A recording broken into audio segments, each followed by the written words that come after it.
It's a great pleasure to participate in this program, and especially as this is under the auspices basically of Sister Carol, Professor Carol Rittner, a very close friend of mine, and I'm very happy that she took the initiative to deal with this very central issue.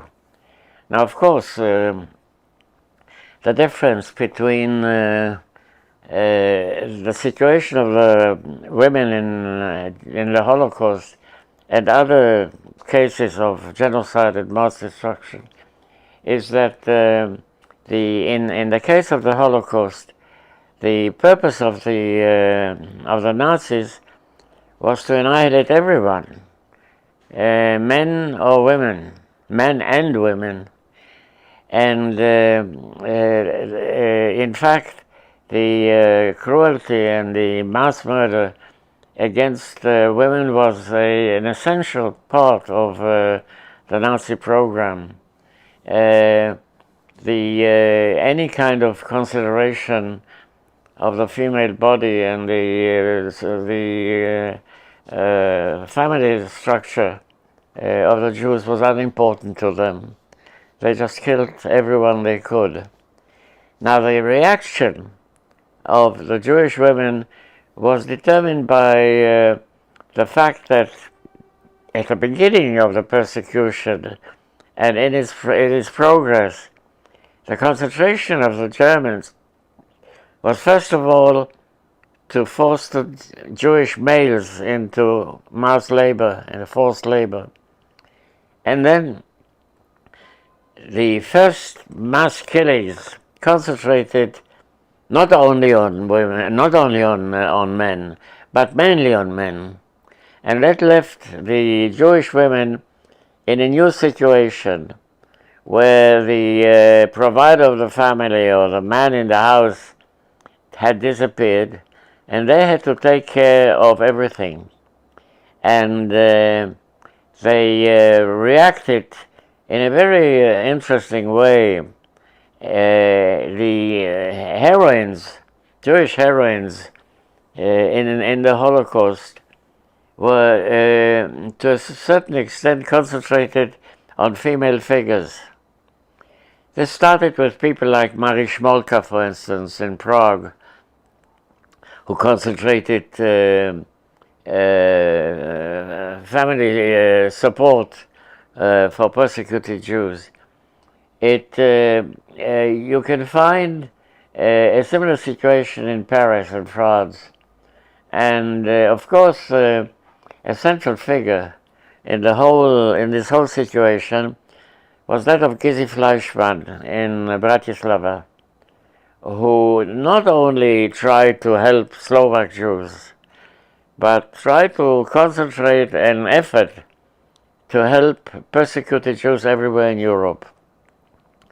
She did so with a tremendous courage, and she's the subject of a number of researches, very important researches. Published books were published about her, and she was killed by the Nazis in the end in Auschwitz. But this was at the last moment, in the winter of 1944, or late autumn of 1944.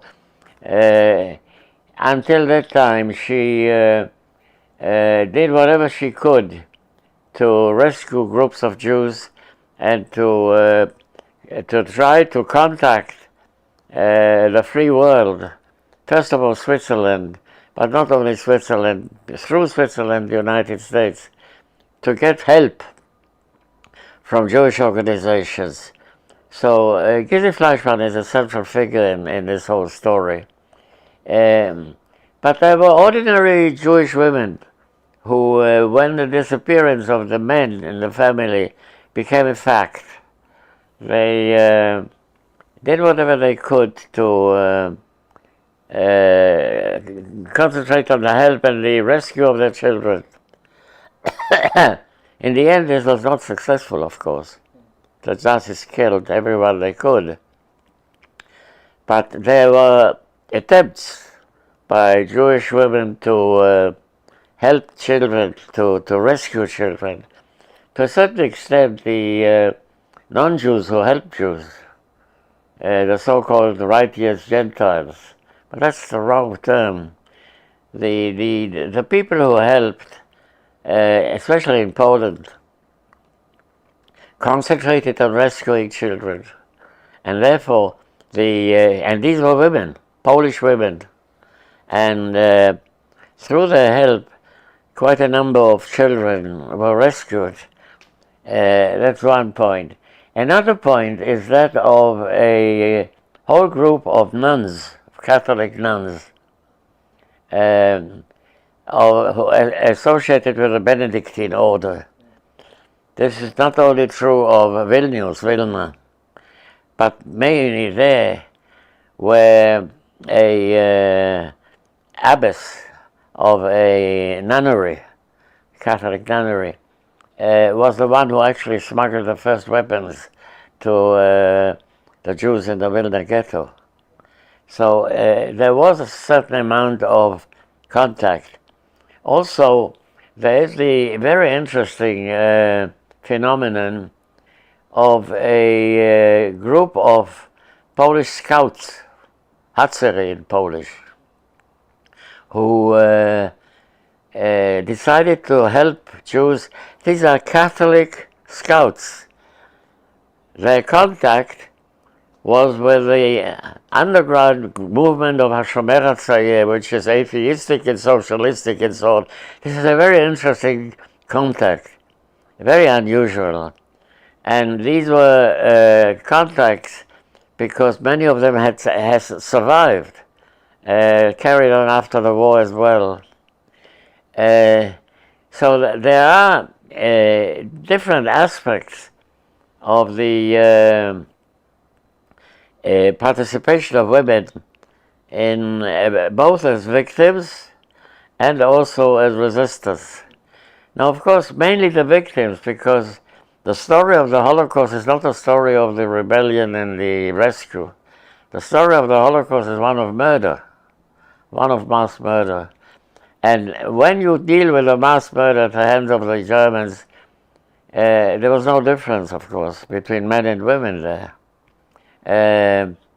One could argue, and one has argued, I'm not sure that that is the correct way to put it, that the Nazis were intent of making sure there would be no remnant left. And so the question of killing women and children was central. I'm not sure that this is correct, but there is an argument like that. And so what you have in the story of the women in the Holocaust, you have to deal both with the perpetrators and with the victims. And then you find that on the perpetrator side, the participation of Nazi women in the Holocaust was quite considerable. They did whatever they could to kill. Few of them were found out after the war. Very few of them were punished. But the more we research the situations, the more we discover the participation of Nazi women in the persecution and murder of the Jews. So when you deal with the women in the Holocaust, you have to deal, as I said, with the perpetrators and the victims. But you also have to deal with those who are neither perpetrators nor victims. They are called usually bystanders, but I think that's a wrong term. They did not stand by. The very fact that they didn't do anything put them on the side of the perpetrators. But the people who were not actively involved, let us say, non-Jews, there you have a number of women who tried to rescue. And this is very important. You have especially people in Poland, in Slovakia, here and there in other places as well. Now, of course, the persecution of the Jews was different in different countries. The stages were different. So that when you deal with France, for instance, you cannot deal with the same kind of situation as you deal with Poland or Romania or the occupied parts of the Soviet Union. And the position of the women in France, for instance, was quite different. There you have Jewish women who, realizing the danger, without knowing exactly what Auschwitz was, realizing the danger of the deportation of the Jews from France, did whatever they could to rescue people. Jewish women, but also some French women, who quite naturally were part of this whole thing. Again, Catholic nuns were in France to a certain extent active in hiding Jews and rescuing Jews. One could say more than monks, more than men. And quite a lot has been written about this. Not only Catholics, also Protestants. There is a very strong minority of Huguenots, of French Protestants who did whatever they could to help Jews. And there again, the position of Protestant women is very central. And a lot has been written about this. So you have the overall situation. Is there justification of separating the story of the women in the Holocaust from the story of the Holocaust generally? I think yes. I think there was something special. The fact that many women were mothers and they had to protect their children made them into a different, put them in a different situation. And I think that whenever research today is done, one has to deal with these three aspects: the perpetrator women, the victim women, and the different attitudes in both cases, and those who were neither perpetrators nor victims, and their attitudes. And again, you have a very strong presence of women. And one has to re-emphasize that with the disappearance of the men, the burden of keeping the family going as much as they could was a task of the women. There was no other way. And so they rose up to the situation. And a great deal has been researched on this. And the research is going on. We find all kinds of situations. Some of my colleagues have found diaries which we didn't really realize existed, that deal with this aspect, the rescue of children by women, both by Jews and the few non-Jews who helped. So this is a topic which needs more research, and surprisingly, documents in the form of diaries and letters that we did not pay attention to, that we ignored to a certain extent, exist and are coming up now. And some of my colleagues are dealing with it. So the topic of the conference that I'm addressing now is very timely, very important, and the participation of international organizations and